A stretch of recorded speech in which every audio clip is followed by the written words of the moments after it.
Chapter 6. Gold, Gold, Gold. That night I jerked awake to a shrill hum. A swarm of pixies hovered over me. One was on the tip of my nose, another on my ear, and two were walking down my chest. Several danced on my hands and chirped excitedly. I held very still. I didn't want another attack like in the woods. Only I had set a bucket of dirt by my bed. They tugged at my fingers, and with their combined efforts, I felt an actual pull to get up. It was still dark, only a faint glow of moonlight spilled through the window, illuminating my bed and the spinning wheel. Across the room, Gran's snores were deep and even undisturbed by the chattering and screeching of the pixies.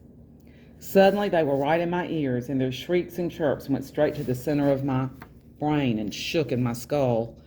They were saying something. I had to strain to listen, but they were chanting excitedly. I didn't know pixies could say real words. Gold, gold, gold, it sounded like. The pixies tugged at my hair and ears and clothes. Dozens were wrapped around my fingers, furiously beating their wings in an effort to lift me from my bed. They were pulling me toward the spinning wheel, and in that moment, an idea cracked open in my brain.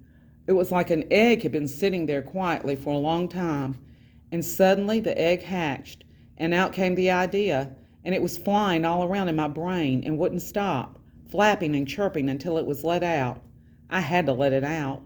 What if pixies couldn't just sense gold inside the mountain? What if they could also sense it in a person, in someone who might possess the magic to take one thing, a piece of fluff or wool or straw, and turn it into gold, gold, gold. I rose from my bed and moved toward the spinning wheel.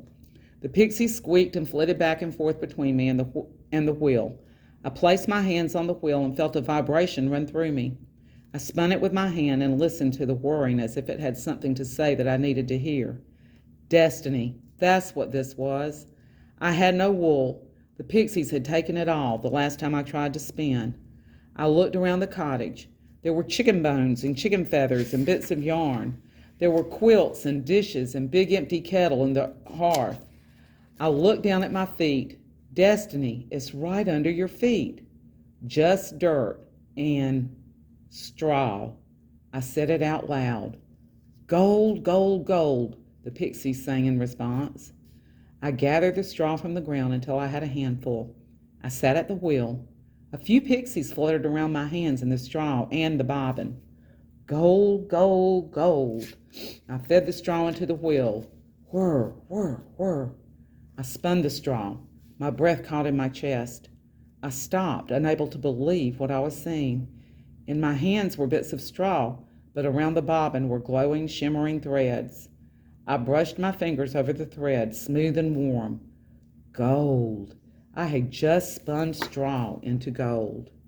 I let my breath out and my whole chest swelled. Straw, more straw. I scrounged for more straw on the ground, all the little bits I could pick up. I fed them through the wheel. More gold. I ripped open my mattress and pulled out the straw. Who needed a straw mattress when you could sleep on gold? I laughed and chanted rhymes as I spun. One gold thread will buy me bread. A pile of thread makes a crown for my head. Whir, whir, whir. I fed the straw into the wheel rhythmically, pulling and twisting it, and it made the most beautiful sound as it transformed into gold. A tinkling song, soft yet vibrant. More pixies burst from the crevices, and they all danced on the gold, twittering and screeching. Gold, gold, gold. I laughed. I loved the pixies. I slid the silky gold off the bobbin and onto the floor to make more room. I spun all the straw in my mattress. I spun until morning, broke through the little window, and sunlight made the gold glimmer. I stood and admired the fruits of my labor. A fortune lay at my feet, enough to feed me and Gran for the rest of our lives. Gran was still sound asleep, though the sky was lightening. Lately, she slept until after I left for the mines, but I was so excited. I wanted to wake her and show her our fortune. This was my destiny, to be rich and fat and happy. The shadowy movement caught the corner of my eye. I jerked around and saw a figure ducking beneath the window. I ran to the door and stepped outside. Two people were running down the street. Against the rising sun, they were just two black shapes, but I knew those hulking outlines well.